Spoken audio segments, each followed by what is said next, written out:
매를 맞으며 철이 든다. 이용희. 몇 주 전 휴일에 있었던 일이다.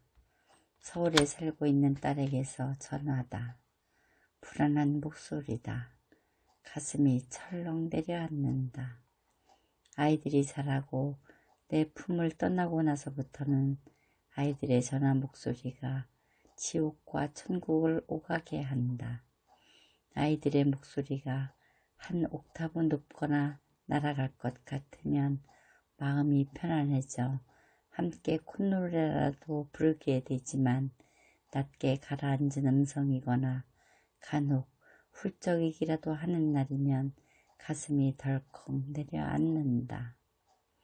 그런데 딸 아이의 전화 목소리는 심상치 않다. 손녀랑 사위랑 어느 소극장에서 무용 공연을 보고 있었는데 갑자기 가슴이 두근거리고 답답하여 화장실을 간다고 하며 공연장을 나왔다는 것이다. 음악의 리듬이 불안하게 한 것 같다고 하며 어쩔 줄을 몰라 한다.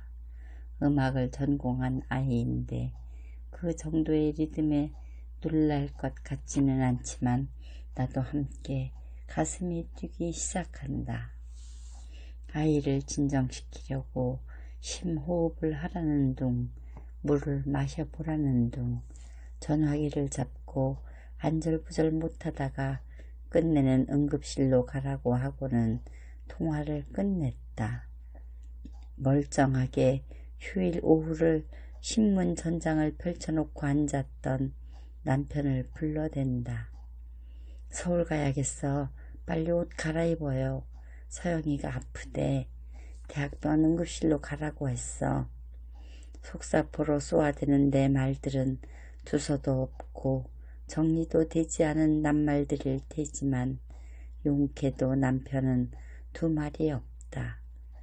반문 한마디 없이 나를 따라 나선다.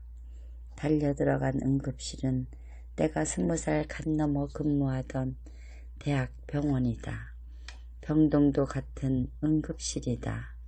오랫동안의 세월이 모든 시스템을 바꾸어 놓았고 규모도 달라졌다. 그렇지만 지형은 달라져도 흐르는 물은 변함이 없는 것처럼 응급실 안에서 일어나는 상황들은 다름이 없다. 한눈으로 보아도 응급 상황이 아닌 딸은 검사 몇 가지를 하고 대기 중이다. 내 예측대로 아이는 아무 일도 없이 건강하다고 담당 의사가 이야기한다. 그랬다. 정밀 검사를 하지는 않았지만 분명 스트레스와 과중한 일상으로 힘이 든 것이 뻔했다. 딸 아이는 검사 결과를 기다리는 몇 시간 동안 몇 년의 세월을 뛰어넘은 듯 부쩍 자라있다. 엄마도 이렇게 아팠었지? 그런데도 모두 참고 지낸 거잖아. 엄마는 이렇게 힘든 때를 어떻게 참고 지냈어? 누가 환자인지 모르겠다. 나의 병력을 아는 딸 아이는 자신을 걱정하기보다 힘든 세월을 이기고 살아온 엄마를 이해하기에 더 급하다. 응급실 담당 의사는 처방전 한 장으로 알약 2개를 주고는 귀가를 시킨다. 놀랐을 아이를 진정시키는 데 도움이 될까 하여 내가 그 상황이었을 때 찾던 청심환을 아기에게 먹이고 잠을 재운다. 몇 년 전 나에게도 있었던 그 상황은 말로는 표현할 수 없다. 갑자기 죽음에 빠지는 것 같은 공포로 허둥지둥하며 응급실을 찾기를 몇 차례나 하였다. 보도되는 것을 보면 탤런트 누구도 그 병이라느니, 유명한 운동선수 누구도 앓고 있다느니, 누구는 비행기를 못 탄다느니 하는 정보가 날아다닌다. 온 세상이 모두 공황장애를 앓고 있는 듯 흔하다. 바람이 불어오듯 갑자기 증상이 나타나고 어떻게 하다 보면 언제 바람이 불었느냐는 듯 조용해진다. 이제 그때의 상황을 재현하라고 해도 할 수 없을 것 같이 잊고 사는데 이제 딸 아이가 재현을 한다. 감기처럼 지나가는 거라고밖에 더 해줄 수 있는 말이 없어서 잘 먹고 운동도 꾸준히 하고 일상생활도 변함없이 하라고 신신당부를 하고 돌아섰고 몇 주 동안의 아이는 많이 안정이 된 듯하다. 오늘은 서울을 다니러 가는 길이다. 예전의 나를 생각하며 아이에게 청심환이 필요할 것 같아 약국을 들어서는데 불현듯 친정 아버지가 떠오른다. 아버지는 어머니를 여의고 남은 3년여를 막내딸인 나와 함께 살다 가셨다. 사무제를 지내고 산에서 내려와 집으로 들어서자마자 어머니 영정이 누인 방이 싫다며 막내딸인 나의 근무지로 따라오셨다. 나의 아이들은 어렸고 남편도 직장 때문에 객지에 있는 터라 시골의 관사는 늘 고즈넉했고 밤은 길었다.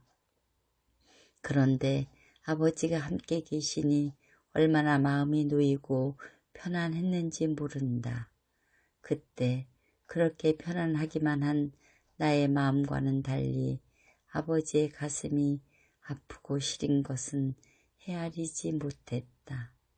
약국에 들어서는 순간 그때 아버지가 수도 없이 많은 청심환을 드셨던 생각이 떠오른 것은 왜일까? 내가 아프고 힘들 때 보약이라도 되는 듯 먹던 그때는 느끼지 못했는데 지금 내 머릿속에 형광등이 밝혀지듯 환하게 보이는 것은 무엇일까? 그때 아버지는 어머니를 잃어버린 가슴이 얼마나 허허로우셨을까? 한 번도 느끼지 못했고 보듬어 보려고 생각조차 못했던 아버지의 쓰라린 상처가 이제 폭포처럼 쏟아진다. 주무시다 번뜩 깨시면 어머니가 곁에 안 계신다는 그 현실이 얼마나 놀랍고 충격이었을지 이제 알 것 같다. 얼마인가의 세월이 지나도록 청심환을 주머니에 넣고 다니시던 아버지의 그 상처가 희미하게나마 보이기 시작하는 것은 딸의 아픔으로 인하여 내가 이만큼이나 자란 것일까. 뒤돌아보니 아버지는 왜 저렇게 보약처럼 약을 드시는지 몰라 라며 속으로 흉을 보던 철없는 딸인 내가 서 있다. 내가 아플 때도 몰랐던 아버지의 가슴에 뚫린 바람구멍이 이제 딸아이가 아프고 나서야 보인다. 아버지의 청심환을 투덜대는 나는 딸아이의 휑한 가슴을 막으려고 약국을 들어선다. 매를 맞은 상처보다 기다려 주시지 않는 아버지의 자리가 더 아리다. 2019년 9월 29일